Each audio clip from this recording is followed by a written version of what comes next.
You ever hear of this term value? Yes, no? Yes. Yes, no? Yes. Okay. Break out of the passivity. Come on, okay? Yes. You ever hear the term value equals attraction? Yes. Yes. Now this applies in all settings, whether it's romantically, whether it's in terms of building friendships, whether it's business connections, you name it, value. Right now, where's your focus? On the value. You want to start having people stare at you, getting drawn into you, being interested in you, you better get used to being the center of attention. You better be used to having that social pressure, because guess what? The person who can withstand that and remain grounded and remain being themselves authentically is the person with the most value. Yes. Guess what? Right now, you're all thinking, no matter who you are, you're probably blown away by just how loud and how fast I can do this, and how I can actually remain very chill, having all these eyes on me and expressing myself like that. That's value. What's the most valuable thing you have to offer? Number one, what is it? My voice. Myself. Voice. Your authenticity. That's it. Right? That's the thing. The one thing where you can beat anyone in the world at is being yourself. Can anyone beat you at being you? No. So that's step one. Okay? Cultivating value is getting in touch with what's authentic to you, who you are, your vibe. Then beyond that, you know what's really valuable? Social intelligence. Why? Right? Whether it's friendships, romantic relationships, connections, business, if you meet someone who doesn't have basic social intelligence, would you ever trust them or depend on them in any way whatsoever? No. No, if they can't get a simple thing like, oh, they can't read that social cue, they don't see what's appropriate here, how are they going to survive in this world? Why would you ever want to associate with that person? So just little instances like that, showing basic social intelligence, value goes up. What's another one? What I'm doing here? Public speaking. Showing that you can still be yourself and still be chill under pressure. Right? Putting yourself in situations where there's a lot of social pressure and still being chill. What does that show? Wow, this person's really grounded in their own reality. And this leads us to another key point. Value, you also have to learn how to communicate it. There's also frames. People know, you know this, frames? Yes. Right? At a most basic level, what's a frame? If you think of a window frame, right? It's how you view the world, right? How you view a certain situation. All of you here, you're viewing the event very differently. And you all have different frames. But we all adapt to the main frame. Who has the main frame? You can't fake this. You can try. It's called like frame junkies. People go like, hey, let me pose this frame. And you just see it so try-hard and needy, right? Really, a strong frame, it starts with mastery over oneself. And it starts also by eradicating any kind of attachment to validation and approval. If anyone goes up here, you'll sense, it's like, is he doing it for the reaction? Is he doing it for the laugh? Or not? And if it's the laugh, you're done. For real. If you're hiding something and you're putting on a front, you're done. It's very, very hard, if not impossible, to come up here and just maintain a perfect front. You can, but it'll come off a lot weaker, and you'll sense it. I would not be able to be this loud putting on a certain front. This type of loudness, being unstifled, as they say, notice how it's not something that you build up to, right? Did it require a lot of momentum for me to do this? Yes or no? No, I just walked up. You saw me chilling here, drinking this weird greenish, milkish thing, right? Just sitting there on the side, just stood up and, hey, here I am. Right? You even jumped out of your seat here in that. Right? Like it doesn't require momentum. What requires momentum? A fake front. Right? If you're being yourself, you don't need momentum to be yourself. No? And that's what people do. It's like, oh, I need to build momentum. Here I am. I'm going to go in front. Oh, how do I present this perfect front? No. That's not the goal here. It's not to put on this front. It's to be you. Why is being you not good enough? Right? And have you gotten in touch with you? A lot of people never do. You're always looking externally. I do this too. Right? I remember even growing up as a kid, and this is how you can also see how there's the frames and how we adapt to the main frame. For me, it was with music. Right? I might listen to, say, Nirvana, right? And I'd be all into grunge during a period of time. It's like, oh, you know, Kurt Cobain's so cool. I want to dress like that, right? I want, you know, not the pink shoes. I'm like, I want the ripped jeans, you know, all grungy. That is awesome. That's what I want to be. That was the frame, right? Value, frame, I adapt.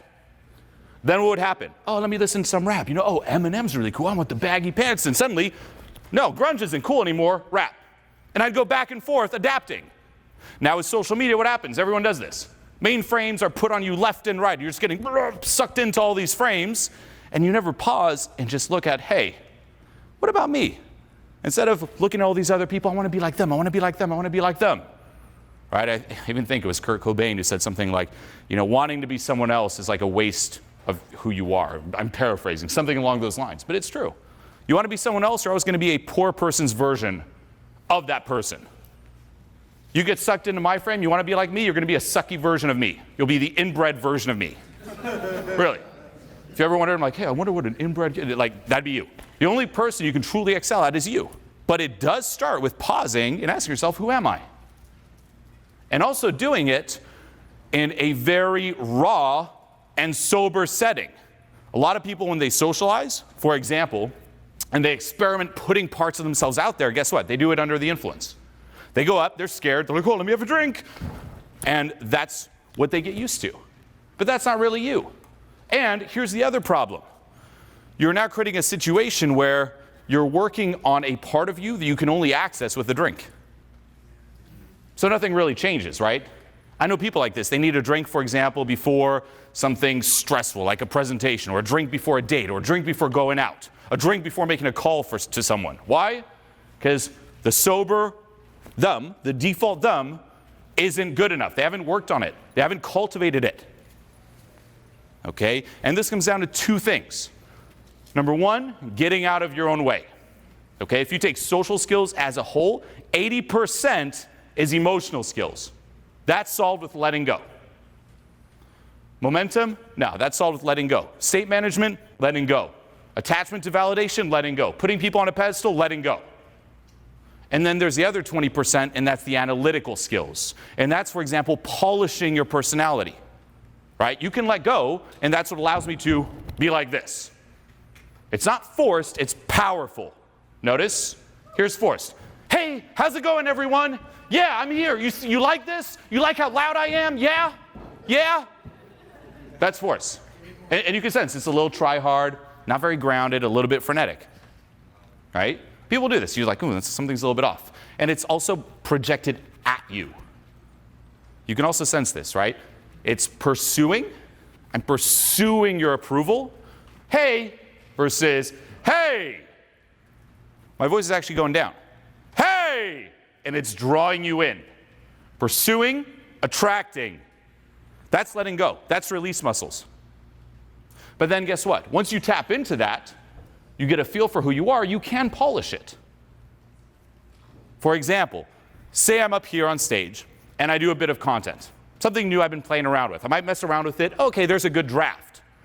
I might rewatch that. Rewatch the recording, analyze it, and start thinking, okay, I like this. This is some good raw material. Let me polish it. Let me add in, for example, a bit more description to it. Oh, let me add this joke there. Oh, let me explain this thing here so that then it leads up to that thing and it clicks better for the viewer. That's analytical skills. That is something that you get better at with time and references. But if you don't have the raw material to begin with, you're screwed. The same with social awareness, social calibration, learning how to read social cues. That there, guess what? What's the foundation? Actually letting go so you stop projecting onto the people you're talking to. Huge, okay? These are two big frames to be aware of. Collaborative, competitive. Collaborative, competitive. What's competitive? You walk into a new environment, you assume everyone's against you. That leads to what I was doing before, joking, like, hey, dominate! I gotta dominate over the enemy! Do you like me? Did I prove you wrong? That's what it leads to, right? It's me versus you, I gotta impress you. I would experience this forever when I'd go out and work on my social skills. I'd walk into a venue and I'd be like, everyone's against me, I'm the outsider. And I'd get stuck in my head, I'd be like, they're all staring at me, they're all judging me, oh my gosh. Like, it would run me insane. And then what we do is from that, in that reality, we then try to improve ourselves. Terrible. And that entrenches you in that reality even more. That's where, again, you need the front. Do they like the front? I need to build momentum because I'm stuck in my head. Oh, versus, hey, this is me. Shift to collaborative. What about me versus, it's, hey, we're all on the same team. All is good.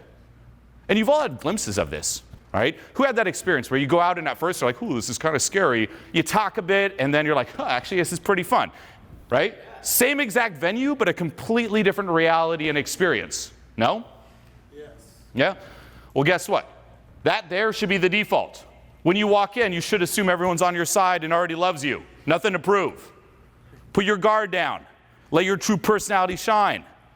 And calibrate to that and calibrate to reality. Because here's what also happens. Say you don't let go, and you're in this state of fear, and you're like, there's the enemy. What are you calibrating to? Not reality. Right? I've seen this for years in clients. It's like, oh, that person seems a little scary, a little mean. I don't know if I want to go say hi to that person. Hey, go on and do it. And then they go up, and they're like, well, what would someone who's scary and mean like? And suddenly they're reacting to that. They're projecting down the person and reacting to it, and if they truly believe it, they will subtly manifest that response, even though the person could have actually been the nicest person ever. So that's why you need to first let go, so you stop projecting. You see them for who they are, you calibrate to reality, and you crush it. Okay, and then that there, yeah, it's time, pattern recognition, once you see reality, and here's the other beauty. You heard, for example, reference experiences, right? How key that is? You need the right ones. If you're going out and you're not putting the real you out there and it's just this front, it's just the front that's getting validated and actually hurts your self-esteem. You'll see people go out forever putting on this front. It's like, see, everyone likes me with the front. Or even if you have a drink. Ooh, I have a drink. They like the drink front. Okay, but what about the real you? And the more they like the real front, the scarier it is. So they'll never like the real me. Terrible. Like, this program is such a game changer. The way everything's structured and the material, it's been already, even for me, it's just been, I'm noticing a crazy change in the way that my whole life's like playing out. What you put together is just incredible. There's nothing like that. I've just jumped like a million levels. It's just been a complete 180 for my experience of existing. That's awesome.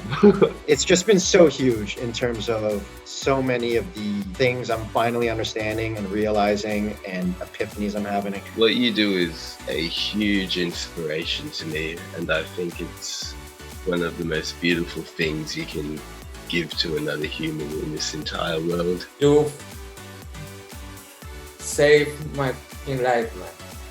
I'm telling you, this is real, man. Sometimes all it takes is just one person who believes in you. Find people who are where you are in life and model them, work with them. I would not be here if I didn't have people who held me accountable. Wow.